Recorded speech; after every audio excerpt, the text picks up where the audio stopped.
Hey guys, welcome back to another video. It's officially back to school season. A lot of you guys have been debating whether to get an iPad or not. It's literally been my computer for the past few months as I didn't own a laptop. So in this video, I'll be touring my iPad, showing you the apps I use for studying and academic tasks. So let's get started. Alright, so this is my page. I'm first going to start off with my reading app. So I have Playbooks.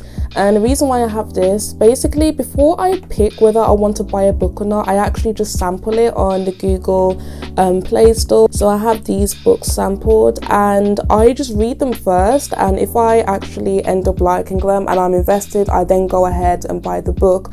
But also I got it because I know that it's really great for annotating or just making notes of certain things. So for example, I've actually highlighted just a few words that I didn't know, and I am literally discovering this right now. You can even put like commentary and notes, which I find really cool, and have collections. So that's why I have that. Next is Goodreads. I just have this so I can keep track of all the books that I like to read. For example, right now I am currently reading Persuasion, and I'm actually just on the classical kind of side of books.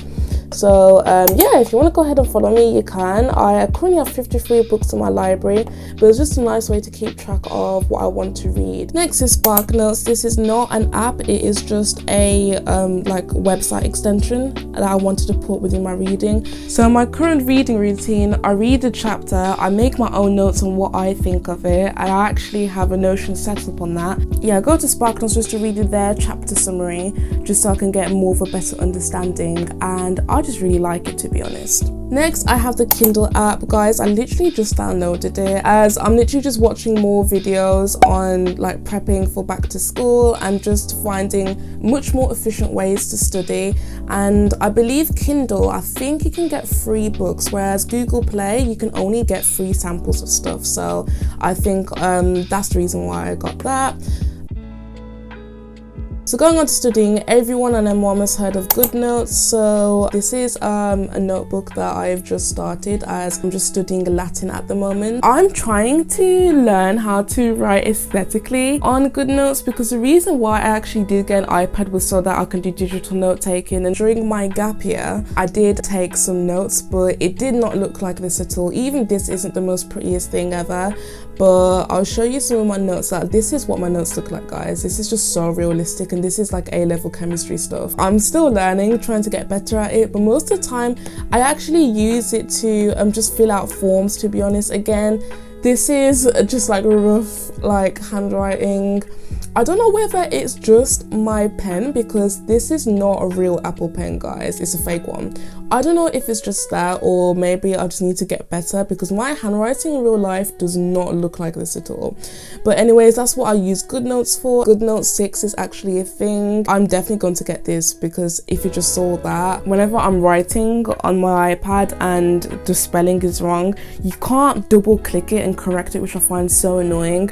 So that's like a new feature there. And I have like a bunch more new features, like some AI stuff and just some really cool things, to be honest. Like, I am heavily invested, guys, and I think that has to be my favorite feature, being able to customize the colors of literally everything. Then I have my Anki flashcards. So this is all my flashcards I use for A-level chemistry and biology. It's a lot, very self-explanatory, and I love how you can sync this with your computer. Next is Skillshare. Now I need to log in, but I am logged into my laptop with Skillshare, and I just love it so much. The reason why I love Skillshare is because if you want to learn anything, guys, pretty much anything in the world, you can go on Skillshare. I know you can also use YouTube, but with some YouTube videos, it's just like a one-off video and that's literally it. If you want to know more, if you want to ask questions, you can't really do that, whereas with Skillshare you can, and I generally like it. So right now I've just taken a few courses. It's just to get better at my creative skills, to be honest. So that's one of many things I've been doing throughout the summer holidays. Next is iPhones. Now the reason why I have this is in order to import fonts on GoodNotes, you need to have this. So these are the fonts I'm currently using. Guys, do not be fooled, as if you think that this is my handwriting, it's not. It's literally just the fonts that I imported that I just told you about. It's a handwriting font. this is my handwriting whatsoever, but I will be organising this a bit more better. So that's it for the study side. So going on to the organisation productivity side, it's very self-explanatory. But my Notion, I still need to figure this out. As you can see, it is really dead, to be honest. But what I currently use it for the most is for my content creation in YouTube. I'm still in the process of still making my book reading journal. As you can see, it is not done whatsoever, as it looks pretty dead.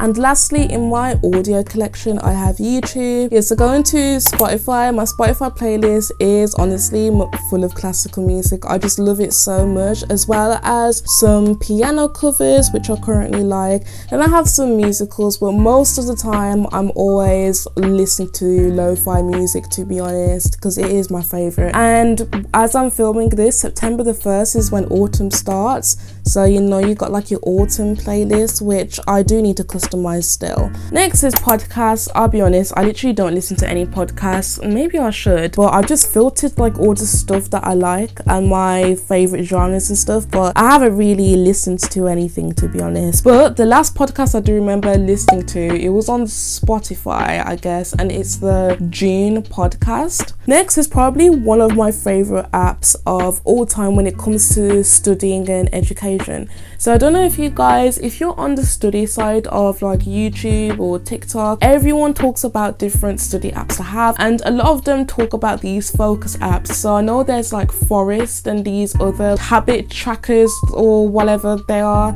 but flipped, I literally call it my 5-in-1, all-in-one kind of study app. Now, just quickly as I talk about this, because I've always wanted to make a video just on it solely. Basically, you have these little like kind of like Pomodoro like trackers, which I really like, and it always comes up with a quote when you start. But what I like about it is that you can time block whatever activity you want to do. It doesn't even have to be studying.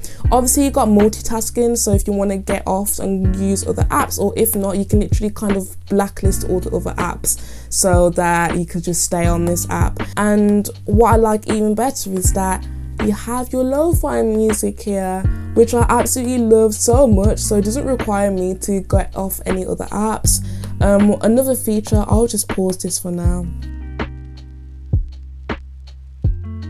Yeah, I'll just pause this for now. But by the way, it keeps track of like all your progress. One of my even more favorite features of this is that basically you can have your own groups, which I like. So like I said, you don't have to use it just for studying. Whatever activity you want to block time out for, you can do it and you can customize it. So people actually have their own study groups, and I find it so cool. I like this one, Shut Up, I'm Reading. And yeah, it's absolutely amazing. Now I'm on a free version, but you can also have the paid version. If you guys want like a full video on how I use Flip, then do let me know, because I've been meaning to have done that for quite a long time, as I've been using it for, I want to say, for 3 years. Next is the piano app. It's very self-explanatory. It's literally just a piano because I do play like piano. Yeah, so that is all the apps for my study page. Now going on to these little widgets here.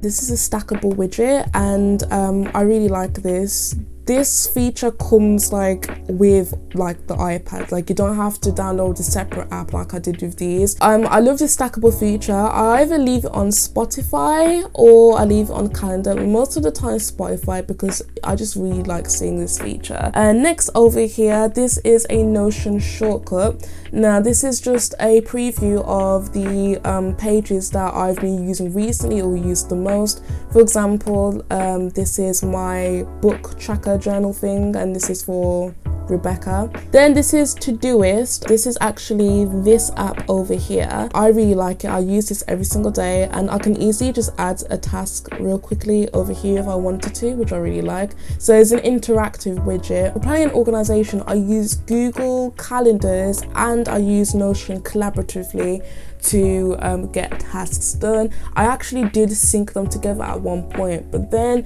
it started ending up looking like this. so I had to unsync them. And now for the photos and all the stuff that I did get them from Pinterest. I will make a Pinterest folder down below if you want to get access to these. And obviously I had this little definition thing. You can't see this, but I'll put it in big. And I'm such a big fan of these like ancient languages, but they have definitions of certain phrases or words. Is literally like my favorite thing ever. How I put these all together is so easy, but it's just an app called Widgetsmith, and what you do, you literally just add a widget and then select a photo, which will be from your gallery, from your camera roll. I'll just select this. This is something that I made by myself, and I'll just click save. And if you want to add this on, which I'm just going to quickly do over here, you just hold it, click add, go straight to the Widgetsmith and add a widget, and there you go. But yeah, this is just a full tour of my study page, and this is how I'm kind of prepping for the next academic year to come, which will literally be next month. But between now and when uni starts, and I will honestly just be updating my iPad quite a lot of times, as I still need to set my Notion page for studying and just get that all in check. If you guys enjoyed this video, stay tuned for a lot more iPad content and tech content to do with being a student and studying. Give this video a big thumbs up if you enjoyed this. Don't forget to check the description box to follow me on socials, and for these widgets here if you want to get the photos, and I'll see you guys in my next video. Bye.